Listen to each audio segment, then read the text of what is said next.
હાલોના પછીનો ક્વેશ્ચન છે 15મો question, magnetic susceptibility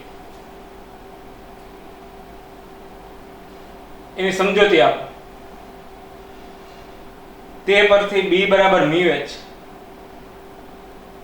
અને મ્યુ R બરાબર 1 પ્લસ કાઈ M આ સૂત્ર મેળવો. હવે મેગ્નેટિક સસેપ્ટિબિલિટી કોને નામ આપશે એ જો.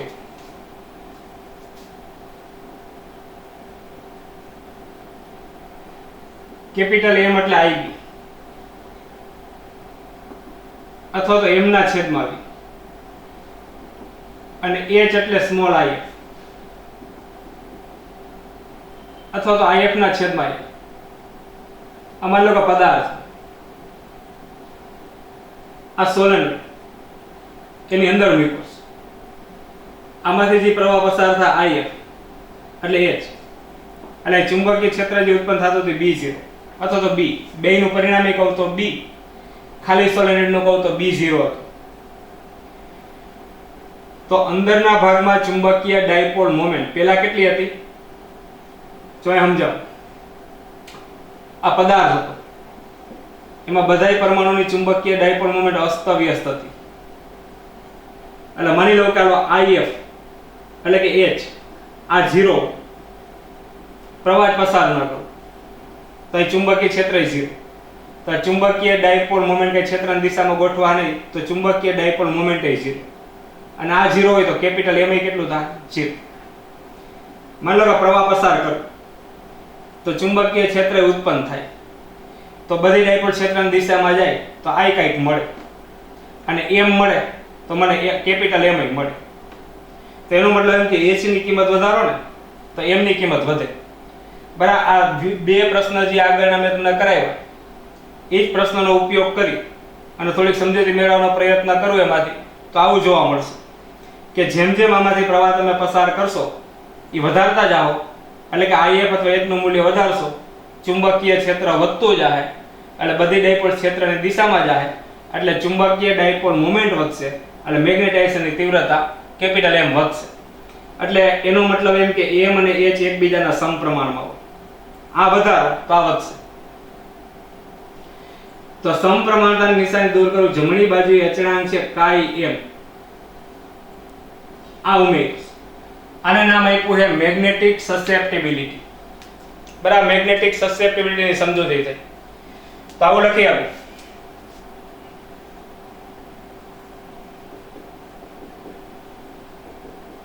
કે પ્રયોગો દર્શાવે છે કે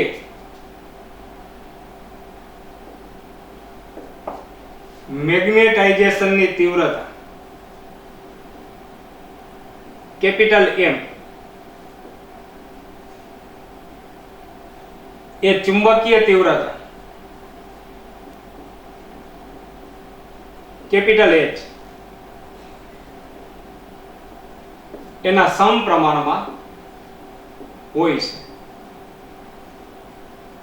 હાલો સમપ્રમાણતા નિશાની દૂર કરું, જમણી બાજુ અચળાંક ટૂંકમાં કાઈ M ઉમેર્યો છે.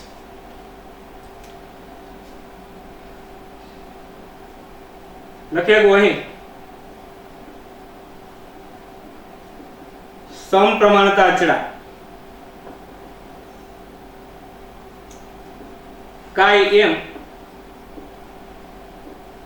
એને મેગ્નેટિક સસેપ્ટિબિલિટી કહે છે.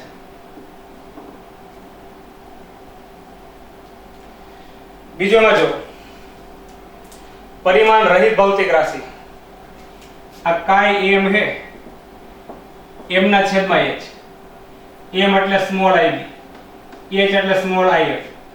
આ એકમ લંબાઈમાં બદ્ધ પ્રવાહ, આ એકમ લંબાઈમાં ફ્રી પ્રવાહ, બેનો એકમ હરખાય છે એટલે એકમ નીકળી જાય તો જે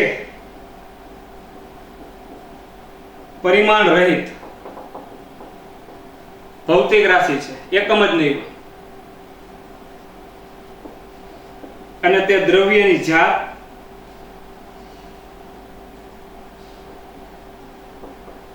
અને તાપમાન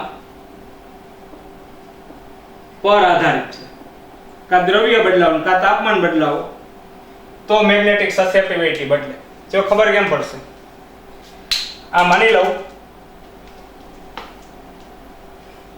કે દરેક ધાતુનો પરમાણુ છે એમાં ઇલેક્ટ્રોનની સંખ્યા હરખી ન હોય. બરાબર? એલ્યુમિનિયમ લ્યો, કોપર લ્યો, ફેરસ લ્યો, તો દરેકના પરમાણુમાં ઇલેક્ટ્રોનની સંખ્યા જુદી જુદી હોય. એટલે પ્રવાહના જે ગાળા છે એ જુદા થાય. એટલે ચુંબકીય ડાયપોલ મોમેન્ટ એ જુદી થાય. ઇલેક્ટ્રોનની સંખ્યામાં ફેરફાર થાય તો પ્રવાહમાં ફેરફાર થાય. અને પ્રવાહમાં ફેરફાર થાય તો m = I a ચુંબકીય ડાયપોલ મોમેન્ટમાં ફેરફાર થાય. અને ચુંબકીય ડાયપોલ મોમેન્ટમાં ફેરફાર થાય તો કેપિટલ M માં ફેરફાર થાય. અને કેપિટલ M બદલે તો chi m બદલે. એટલે દ્રવ્ય બદલાવો ને એટલે chi m નું મૂલ્ય બદલે. બીજું તાપમાન ઉપર આધાર રાખે. કારણ કે ડાયપોલ બધી ક્ષેત્રની દિશામાં જાય એટલે ચુંબકીય ડાયપોલ મોમેન્ટ મળી, પણ જો આનું તાપમાન તમે વધારતા જાવ ને તો પાછું ટૂંકમાં એને ઉષ્મા ઉર્જા મળે. અને ઉષ્મા ઉર્જા હંમેશા પરમાણુને ગતિ ઉર્જાના સ્વરૂપમાં મળે તો ક્ષેત્રની દિશામાં પાછા વિચલિત થાય. એટલે ચુંબકીય ડાયપોલ મોમેન્ટ ઘટાડે તો આ ઘટશે અને આ ઘટશે. બરાબર? એટલે બે વસ્તુ ઉપર આધાર રાખશે. હજી એક મુદ્દો લખીએ મેગ્નેટિક સસેપ્ટિબિલિટીનો કે જે પદાર્થ માટે chi m ધન હોય તેવા પદાર્થને પેરામેગ્નેટિક પદાર્થ અને chi m ઋણ હોય તેવા પદાર્થને ડાયામેગ્નેટિક પદાર્થ કહે છે. જો બે પ્રકારના પદાર્થ અત્યારે યાદ રાખવું જોઈએ. આના પછીનો પ્રશ્ન જ છે પેરામેગ્નેટિક પદાર્થ સમજાવો, અને એના પછીનો પ્રશ્ન છે ડાયામેગ્નેટિક પદાર્થ સમજાવો, અને એના પછીનો પ્રશ્ન ફેરામેગ્નેટિક પદાર્થ સમજાવો. ત્રણ પ્રકારના પદાર્થ તમારે ભણવાના આવશે. પણ એમાં પેરામેગ્નેટિક પદાર્થ હશે ને તો એના માટે મેગ્નેટિક સસેપ્ટિબિલિટી નું મૂલ્ય ધન મળશે, અને ડાયામેગ્નેટિક હશે તો chi m નું મૂલ્ય તમને ઋણ મળશે. હાલો, મેગ્નેટિક સસેપ્ટિબિલિટી ની સમજૂતી મેં તમને આપી. હવે B = μh આ સૂત્ર મેળવશું તો આના ઉપરથી મળી જાય કે સોલેનોઇડમાં મૂકેલ પદાર્થ અથવા તો મેગ્નેટિક કોર એમાં ચુંબકીય ક્ષેત્રનું સૂત્ર તમારી આગળ છે μ0 m + h. સાદુરૂપ આપી દો એટલે આ મળી જાય. જો સાદુરૂપની અંદર કિંમત તમારી આગળ છે, m ની કિંમત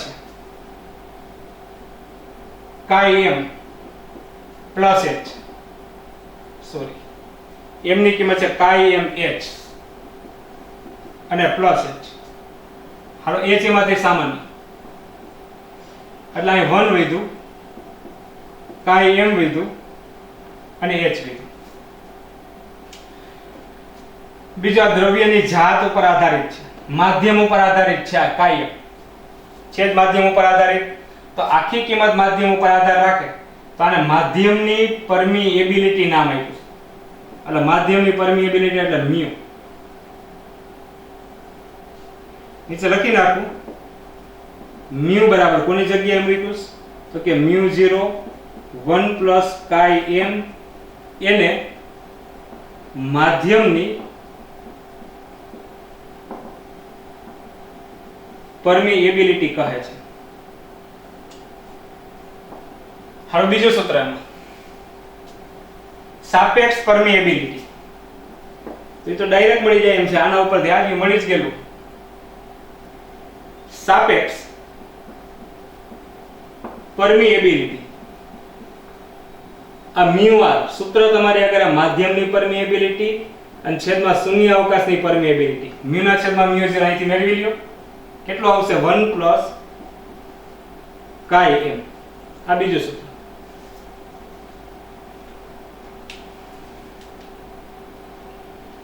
હાલો, 15મો પ્રશ્ન પૂરો. જો કેટલી નોંધો મળી એમાંથી. એક તો આ સૂત્રના લખો તો બીજું આવ્યું μh.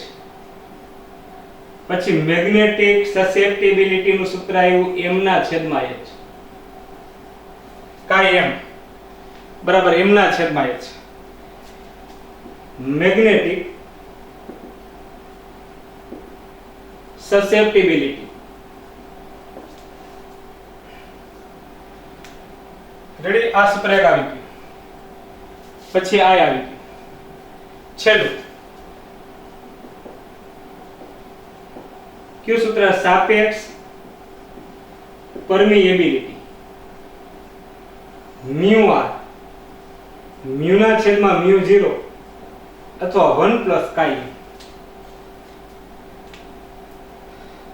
હાલો આટલા સૂત્ર આવ્યા એટલે 15મો ક્વેશ્ચન એ પૂરો હવે 3 ક્વેશ્ચન છે એના આધારે 2 દાખલાઓ આવશે આટલી નોંધણી તમારી પાસે જરૂર પડશે એક ફ્રી પ્રવાહ બદ્ધ પ્રવાહ મેગ્નેટાઇઝેશનની તીવ્રતા ચુંબકીય તીવ્રતા ચુંબકીય ક્ષેત્રના સૂત્ર મેગ્નેટિક સસેપ્ટિબિલિટી અને સાપેક્ષ પરમિએબિલિટી બરાબર 3 પ્રશ્નમાં આટલા સૂત્ર નીકળાશે એ 3 સૂત્ર આધારિત દાખલા આવશે 2 દાખલા આપ્યા સારા